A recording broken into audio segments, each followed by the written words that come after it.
Eating, body fluids and circulation. You have learned that all living cells have to be provided with nutrients, oxygen, and other essential substances. Also, the waste or the harmful substances produced have to be removed continuously for healthy functioning of the tissues. It is therefore essential to have efficient mechanisms for the movement of these substances to the cells and from the cells. Different groups of animals have evolved different methods for this transport. Simple organisms like sponges and coelacanths circulate water from their surroundings through their body cavities to facilitate the cells to exchange these substances. More complex organisms use special fluids within their bodies to transport such materials. Blood is the most commonly used body fluid by most of the higher organisms, including humans, for this purpose. Another body fluid, lymph, also helps in the transport of certain substances. In this chapter, you will learn about the composition and the properties of the blood and lymph tissue fluid, and the mechanism of circulation of blood is also explained herein. Blood. Blood is a special connective tissue consisting of a fluid matrix, plasma, and formed elements. Plasma. Plasma is a straw-colored viscous fluid constituting nearly 55% of the blood. 90 to 92% of the plasma is water, and proteins contribute 6 to 8% of it. Fibrinogen, globulins, and albumins are the major proteins. Fibrinogens are needed for clotting or coagulation of the blood. Globulins primarily are involved in the defense mechanisms of the body, and albumins help in osmotic balance. Plasma also contains small amounts of minerals like Na+, Ca2+, Mg2+, HCO3-, Cl-, etc. Glucose, amino acids, lipids, etc. are also present in the plasma as they are always in transit in the body. Factors for coagulation or clotting of the blood are also present in the plasma in an inactive form. Plasma without the clotting factors is called the serum. Formed elements. Erythrocytes, leukocytes, and platelets are collectively called formed elements, and they constitute nearly 45% of the blood. Erythrocytes or red blood cells (RBCs) are the most abundant of all the cells in the blood. A healthy adult man has on an average 5 millions to 5.5 millions of RBCs per millimeter cube of blood. RBCs are formed in the red bone marrow in the adults. RBCs are devoid of nucleus in most of the mammals and are biconcave in shape. They have a red colored iron containing complex protein called hemoglobin, hence the color and name of these cells. A healthy individual has 12 to 16 grams of hemoglobin in every 100 ml of blood. These molecules play a significant role in the transport of the respiratory gases. RBCs have an average lifespan of 120 days, after which they are destroyed in the spleen graveyard of RBCs. Leukocytes are also known as white blood cells (WBCs) as they are colorless due to the lack of the hemoglobin.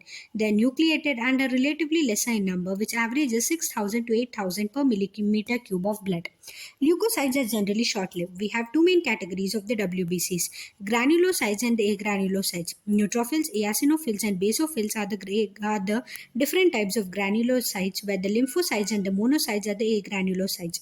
Neutrophils are the most abundant cells, 16 to 65% of the total WBCs, and basophils are the least, 0.5 to 1% among them. Neutrophils and monocytes, 6 to 8%, are phagocytic cells that destroy the foreign organisms entering the body. Basophils secrete histamine, serotonin, heparin, etc. and are involved in inflammatory reactions. Eosinophils, 2 to 3%, resist infection and are also associated with allergic reactions. Lymphocytes, 20 to 25%, are of two major types, B and the T forms. Both B and the T lymphocytes are responsible for the immune responses of the body. Platelets, also called thrombocytes, are the cell fragments produced from the megakaryocytes, special cells in the bone marrow. Blood normally contains 1,50,000 to 3,50,000 platelets per millimeter cube. Platelets can release a variety of substances, most of which are involved in the coagulation or the clotting of the blood. A reduction in their number can lead to the clotting disorders, which will lead to excessive loss of blood from the body. Blood groups. As you know, blood of the human beings differ in certain aspects, though it appears to be similar. Various types of grouping of the blood has been done. Two such groupings, the ABO and the RH, are widely used all over the world. ABO grouping. ABO grouping is based on the presence or absence of the two surface antigens, chemicals that induce immune response on the RBCs, namely A and B.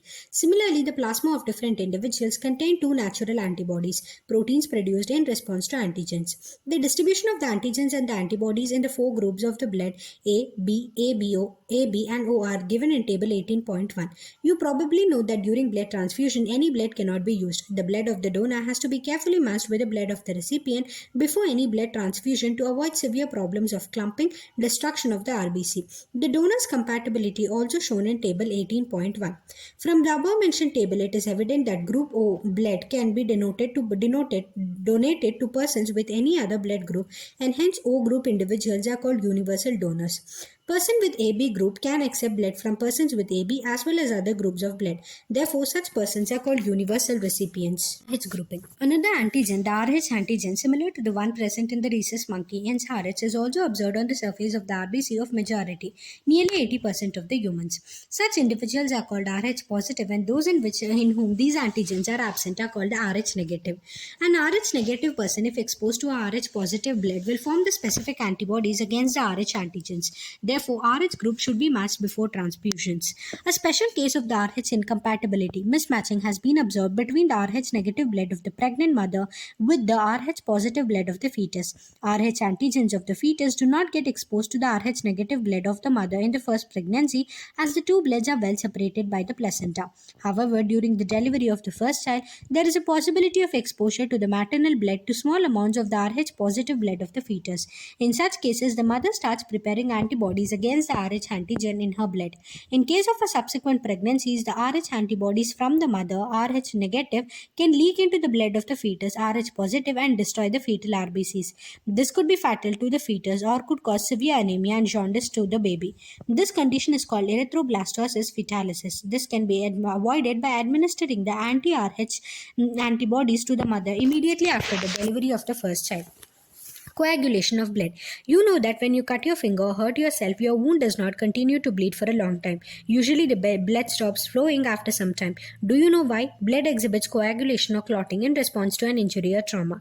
This is a mechanism to prevent excessive loss of the blood from the body. You would have observed a dark reddish brown scum formed at the site of a cut or an injury over a period of time. It is a clot or coagulum formed mainly of a network of threads called fibrins in which the dead and damaged formed elements of blood are trapped. Fibrins are formed by the conversion of the inactive fibrinogens in the plasma by the enzyme thrombin. Thrombins in turn are formed from the another inactive substance present in the plasma called prothrombin. An enzyme complex thrombokinase is required for the above reaction. This complex is formed by a series of linked enzymic reactions, cascade processes involving a number of factors present in the plasma in an inactive state. An injury or a trauma stimulates the platelets in the blood to release certain factors which activate the mechanism of coagulation. Certain factors released by the tissues at the site of injury can also initiate coagulation. Calcium ions plays a very important role in clotting. Tissue fluid. As the blood passes through the capillaries in the tissue, some water along with many small water-soluble substances move out into the spaces between the cells of the tissue, leaving larger proteins and most of the formed elements in the blood vessels. The fluid released out is called as the interstitial fluid or the tissue fluid. It has the same mineral distribution as that in the plasma. Exchange of the nutrients, gases, etc. between the blood and the cells always occur through this fluid. An elaborate network of the vessels called the lymphatic system collects this fluid and drains it back to the major veins. The fluid present in the lymphatic system is called a lymph. Lymph is a colorless fluid containing specialized lymphocytes which are responsible for the immune responses of the body. Lymph is also an important carrier for nutrients, hormones, etc. Fats are absorbed through the lymph in the lacteals present in the intestinal villi. Circulatory pathways. The circulatory patterns are of two types, open or closed. Open circulatory system is present in arthropods and molluscans in which the blood pumped by the heart passes through the large vessels into the open spaces or the body cavity called sinuses. Annelids and chordates have a closed circulatory system in which the blood pumped by the heart is always circulated through a closed network of blood vessels. This pattern is considered to be more advantageous as the flow of blood can be more precisely regulated.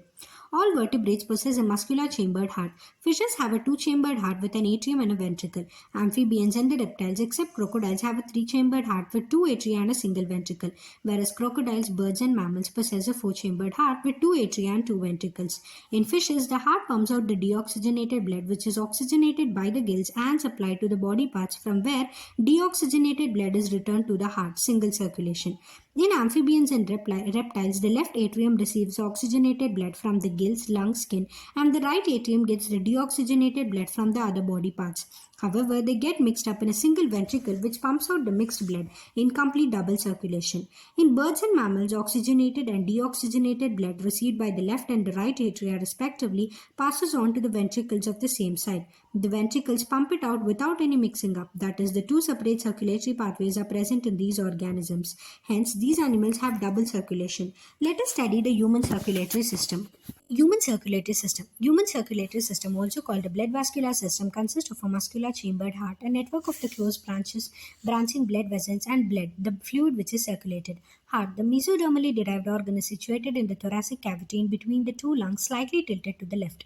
It has the size of a clenched fist. It is protected by a double wall membranous back pericardium enclosing the pericardial fluid. Our heart has four chambers, two relatively small upper chambers called atria and the two larger lower chambers called the ventricles. A thin muscular wall called the atrial septum, interatrial septum separates the right and the left atria, whereas a thick wall in the interventricular septum separates the left and the right ventricles. The atrium and the ventricles of the same side are also separated by a thick fibrous tissue called the atrioventricular septum. However, each of these septa are provided with an opening through which the two chambers of the same side are connected. The opening between the right atrium and the right ventricle is guarded by a veil formed of the three muscular flaps or cusps, the tricuspid valve, whereas a bicuspid or the mitral valve guards the opening between the left atrium and the left ventricle. The openings of the right and the left ventricles into the pulmonary artery and the aorta respectively are provided with the semilunar valves. The valves in the heart allows the flow of the blood only in one direction, that is from the atria to the ventricles and from the ventricles to the pulmonary artery or aorta. These valves prevent any backward flow. The entire heart is made up of cardiac muscles. The wall of the ventricles are much thicker than that of the atria. A specialized cardiac musculature called the nodal tissue is also distributed in the heart. A patch of this tissue is present in the right upper corner of the right atrium called the sinoatrial node. Another mass of this tissue is seen in the lower left corner of the right atrium close to the atrioventricular septum called the atrioventricular node AVN. A bundle of the nodal fibers, atrioventricular bundles, AV bundles, continues from the AVN which passes through the atrioventricular septa to emerge on the top of the interventricular septum and immediately divides into a right and a left bundle. These branches give rise to minute fibers throughout the ventricular musculature of the respective sides and are called Purkinje fibers. The nodal musculature has the ability to generate action potentials without any external stimuli, that is, it is auto-excitable. However, the number of action potentials that could be generated in a minute vary at different parts of the nodal system. The sinoatrial node can generate the maximum number of action potential, that is 70 to 75 per minute, and is responsible for initiating and maintaining the rhythmic contractile activity of the heart. Therefore, it is called the pacemaker. Our heart normally beats 70 to 75 times in a minute, average 72 beats per minute. Cardiac cycle. How does the heart function? Let us take a look. To begin with, all the four chambers of the heart are in a relaxed state, that is, they are in joint diastole. As the tricuspid and the bicuspid valves are open, blood from the pulmonary veins and the vena cava flows into the left and the right ventricle respectively through the left and the right atrium. The semilunar valves are closed at this stage. The sinoatrial node now generates an action potential which stimulates both the atria to undergo a simultaneous contraction, the atrial systole. This increases the flow of the blood into the ventricles by about 30%. The action potential is conducted to the ventricular side by the atrioventricular node and AV bundles, from where the bundle of His transmits it through the entire ventricular musculature. This causes the ventricular muscles to contract. Ventricular systole and the atria undergoes relaxation diastole, coinciding with the ventricular systole. Ventricular systole increases the ventricular pressure, causing the closure of the tricuspid and the bicuspid valves due to attempted backflow of the blood into the atria. As the ventricular pressure increases further, the semilunar valves guarding the pulmonary artery right side and the aorta left side are forced open, allowing the blood in the ventricles to flow through these vessels into the circulatory pathways.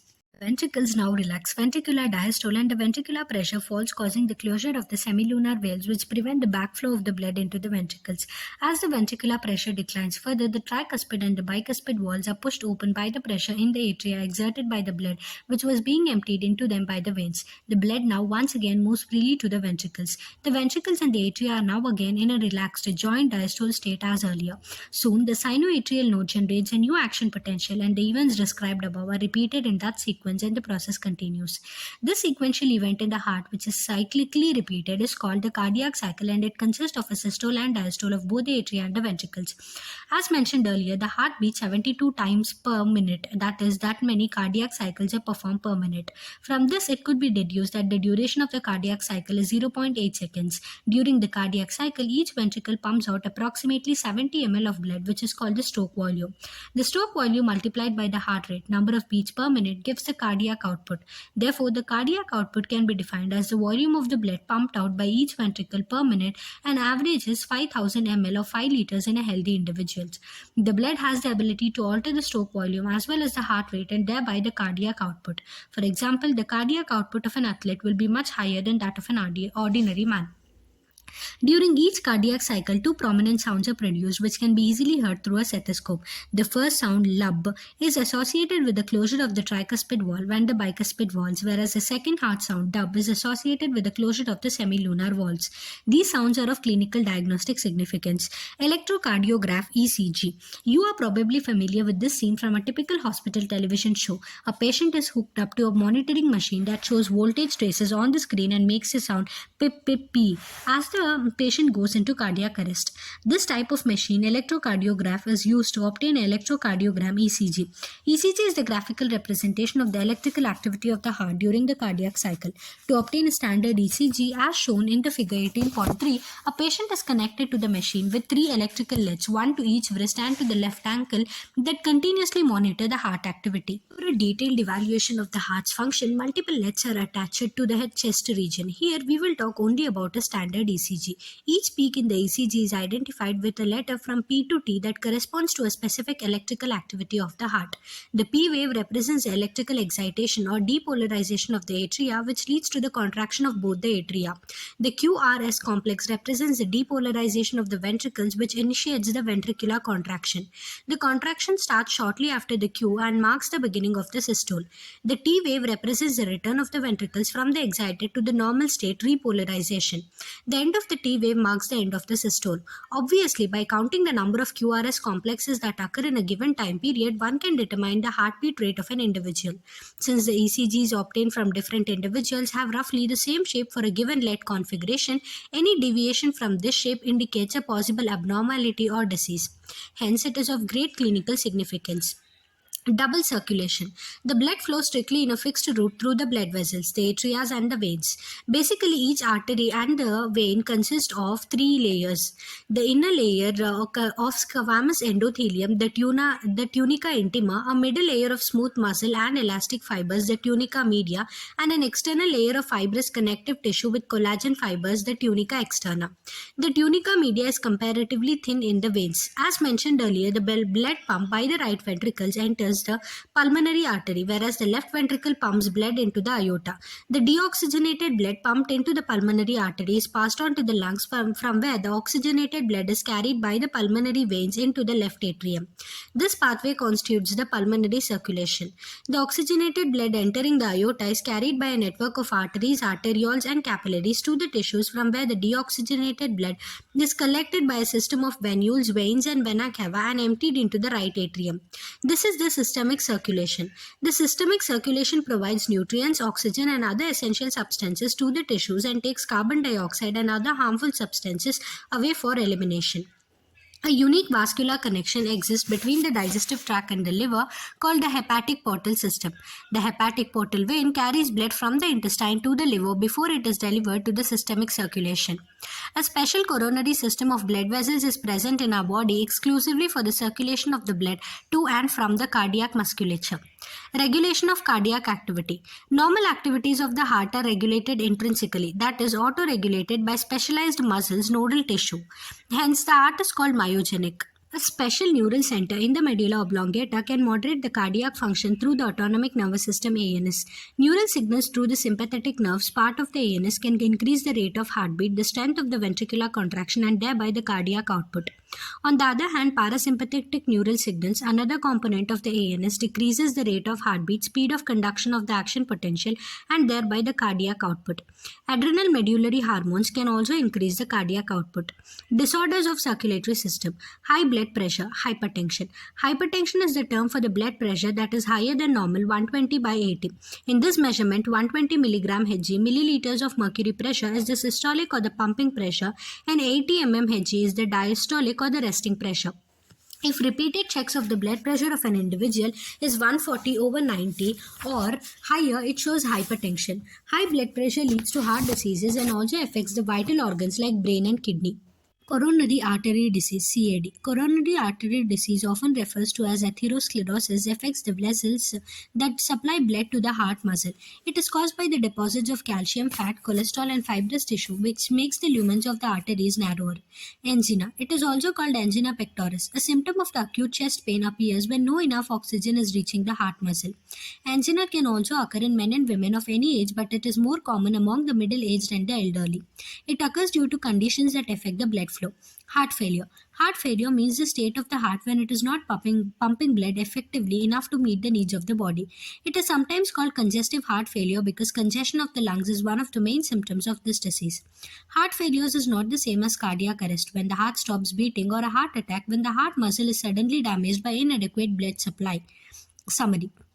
Vertebrates circulate blood, a fluid connective tissue in their body, to transport essential substances to the cells and to carry waste substances from there. Another fluid, lymph tissue fluid, is also used for the transport of certain substances. Blood comprises of a fluid matrix, plasma, and formed elements. Red blood cells, RBCs, erythrocytes, white blood cells, WBCs, leukocytes, and platelets, thrombocytes constitute the formed elements. Blood of humans are grouped into A, B, AB, and O system based on the presence or absence of the two surface antigens A, B on the RBCs. Another blood grouping is also done based on the presence or absence of another antigen called rhesus factor RH on the surface of RBCs. The spaces between the cells in the tissues contain a fluid derived from the blood called the tissue fluid. This fluid called lymph is almost similar to blood except for the protein content and the formed elements. All vertebrates and a few invertebrates have a closed circulatory system. Our circulatory system consists of a muscular pumping organ, heart, a network of vessels, and a fluid, blood. Heart has two atria and two ventricles. Cardiac musculature is autoexcitable. Sinoatrial node SAN generates the maximum number of action potentials per minute, 70 to 75 per minute, and therefore it sets the pace of the activities of the heart. Hence, it is called the pacemaker. The action potential causes the atria and the ventricles to undergo contraction systole followed by the relaxation diastole. The systole forces the blood to move from the atria to the ventricles and to the pulmonary artery and the aorta. The cardiac cycle is formed by the sequential events in the heart which is cyclically repeated and is called the cardiac cycle. A healthy person shows 72 such cycles per minute. About 70 ml of blood is pumped out by each ventricle during a cardiac cycle, and it is called the stroke or the beat volume. Volume of the blood pumped out by each ventricle of the heart per minute is called the cardiac output, and it is equal to the product of the stroke volume and the heart rate, approximately 5 liters. The electrical activity of the heart can be recorded from the body surface by using the electrocardiograph, and the recording is called electrocardiogram, ECG, which is of clinical importance. We have a complete double circulation, that is, two circulatory pathways, namely the pulmonary and the systemic, are present. The pulmonary circulation starts by the pumping of the deoxygenated blood by the right ventricle, which is carried to the lungs where it is oxygenated and returned to the left atrium. The systemic circulation starts with the pumping of the oxygenated blood by the left ventricle to the aorta, which is carried out to all the body tissues, and the deoxygenated blood from there is collected by the veins and returned to the right atrium. Though the heart is autoexcitable, its functions can be moderated by neural and hormonal mechanisms. Thank you.